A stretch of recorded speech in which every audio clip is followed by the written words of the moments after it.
Nyumba ya kwangu umejenga wewe bwana, unajua bei ya tofali wewe. Lakini kwako ni kule huko Mlamu, unajua bei ya tofali Mlamu. Yaani mume wangu, umeona kwanza. Nini tena mke wangu? Nitafuta vitu mtandaoni vitu. Nisipedio? Hatari sasa hivi. Afu sina damu. Kama sasa hivi tunaharibika. Mbona analamba? Ndio tunapobadilika sasa hivi yani. Yaani watoto wa kike mnapoelekea sasa hivi huko, yaani si mnataka nini? Haki ya Mungu. Wewe bwana. Faza shamo. Wewe amekukuta yapi hapa? Yapi tena mtu wangu? Ndo wapara wapara karoti. Mzee wangu bwana. Namtengenezea mke wangu na mama sotoje.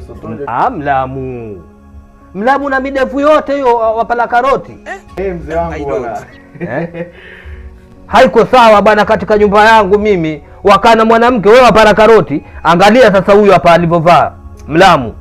Akaangalia bukta amekaa mapaja yote yako nje Mlamu. Atafuta nini Mlamu? Hayo yote yanatokea wapi? Mke wangu katulia leo, nimemwambia mke wangu wewe tulia. Mmeo leo ndo nashika jiko. Hapa najaribu kutengeneza viungo, niingie jikoni nipike mboga, nipike chakula. Mke wangu leo enjoy. Mlamu waniangusha lakini. Waniangusha Mlamu, waniangusha. Kuangusha basi jishikilie ili usianguke. Jishikilie vipi Mlamu katika nyumba yangu wafanya vitu kama hivi Mlamu? Hayo mambo ya kizungu Mlamu waleta.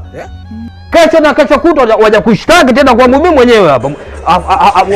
Mwanamke akusumbua. Kwani Mlamu?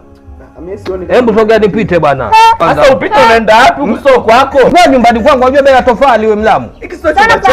Mlamu unajua bei ya tofali ya hii nyumba.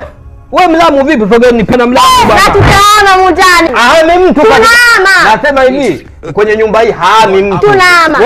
Nakwambia tunama. Tunama. Tunama. Mlamu